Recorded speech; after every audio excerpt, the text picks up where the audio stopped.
Remember when you got married, you said, in sickness and in health, for better, for worse, to death do us part?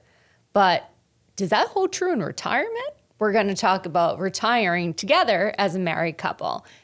This is Saturday State of Mind. My name is Jess Panico, joined by Mike as always. You suggesting there's some sort of an escape clause in people's marital vows? Maybe there was an asterisk at the bottom that nobody saw underneath the signatures that said, unless you retire together, and then all bets are off. Because Mike, it's a true challenge sometimes. What's the challenge? Retiring at the exact same time. Yeah, I mean, listen, there's things that people sometimes don't consider if they're married in the run up to retirement that's going to require a little bit of thinking. One of the things that immediately comes to mind is that there's often an age gap, right?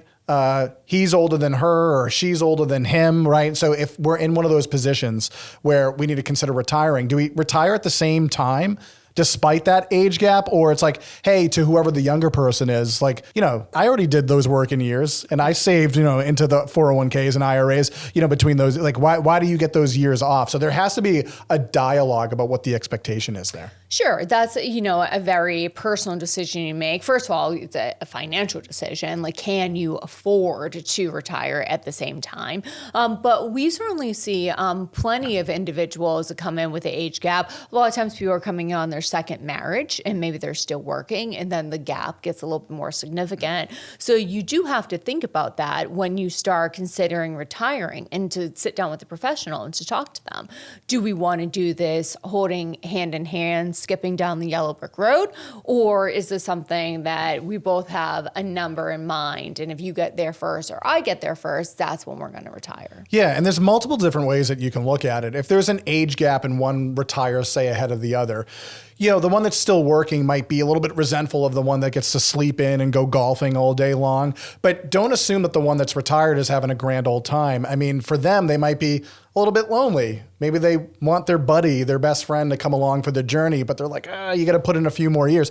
So there can be tension on both ends. I find that a lot of times people haven't had this dialogue as to what their expectations even are.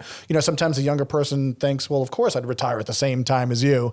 And if that older person's like, no, that's not what I had assumed here.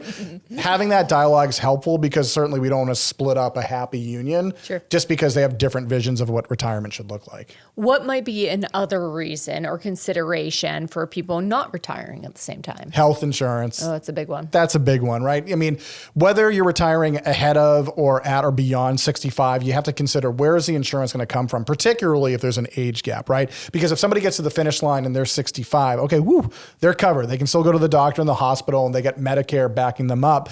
But if one spouse is 58, then what? They might want to stay connected with an employer to get their employer offered insurance, but there's other options. I mean, if you're retired effectively south of 65, it's not like you're left out in the cold. There are state-sponsored programs, right? They're called the connector programs. Healthcare.gov if your state doesn't provide it. But the idea being is that those plans without employer subsidy are usually double or triple the cost of what you're typically paying. So it serves as a prohibiting factor. People will think, I can't afford this. But sometimes it's not about affordability. It's about the psychology of it. I've seen people who are like, well, I don't want to pay an extra 10 grand a year for my healthcare. And I understand that. Thousands, tens of thousands. It's a lot of money. But at the same time, your most precious resource isn't money, it's time, right? So you have to decide, am I going to trade off giving more of my life to getting subsidized healthcare?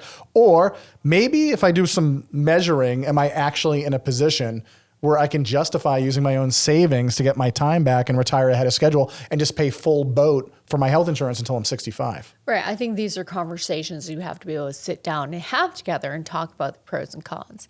If this content is helpful, like and subscribe for more. Mike, what's another consideration that people should think about retiring together? So since we're getting the juices flowing, right, and we're just poking around, seeing how strong your marriage is, consider now for a second that Monday through Friday, you don't get into separate cars to go to separate locations to spend the entirety of your day doing totally separate things.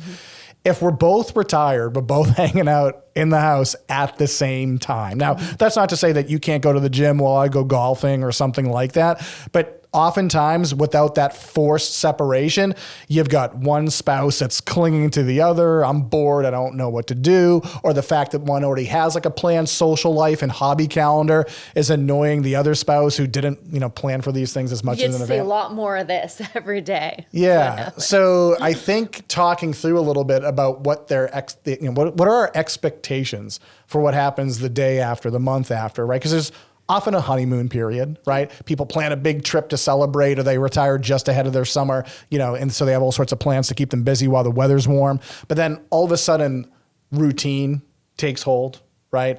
What was at first extraordinary becomes ordinary, right? And then there's this like new chapter of your life where you don't have forced separation. You got to figure out, what are we going to do with time that, if we choose to, can be spent doing the same things together, or should we be kind of mitigating and going our own ways? Yeah, I think this is not a fear, maybe a concern or consideration that a lot of people have, because a lot of our clients in particular ask me, you work with your husband like all day long? Like, wow, what might that look like? But, as you know, Mike, we have our own separate schedules. Yes, we do own and operate this like business together, but I'm doing this, you're doing that. So sometimes at the end of the week, I say, I feel like I haven't even seen you or been able to talk to you. But I think that is indicative that a lot of people think, wow, could I spend this much time with my spouse? And I think the answer to this and everything else is absolutely, with proper planning. To be fair though, Jess, we've been doing this for 12 years. So that's running a business together. So I know people can observe us and be like, man, you guys seem to get along great during the day. And like, how do you do it? And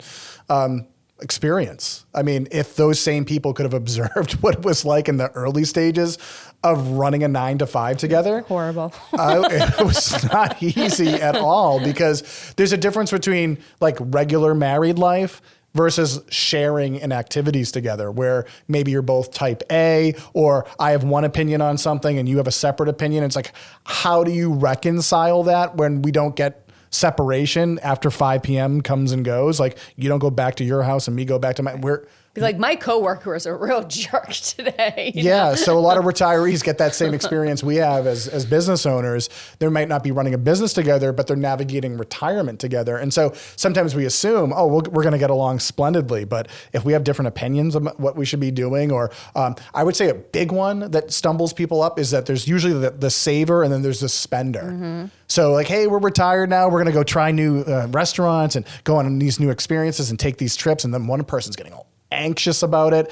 It's just a new chapter. And I think what we would prescribe here, because there's no one thing that couples can do to navigate this, but it does start always with dialogue. I don't think that you should try to figure this all out once you've retired. People who do that, we hear a lot of reports about, regretting the decision to retire or feeling listless. Sometimes they feel alienated because they don't have the same, routine or a set of schedules that their spouse has.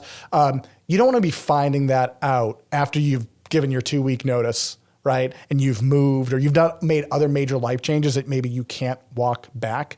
So we like engaging with like hypotheticals with people. Imagine, like, whether you want to or not, you're retired next Tuesday. What are you going to do to occupy your 9-to-5? How are you going to and if we get separate answers, right? Start to have a dialogue about, okay, so how are you going to make that work together? Right. So like most things, it's all about communicating. If this was helpful for you, like and subscribe and check out our other videos. We'll see you next time.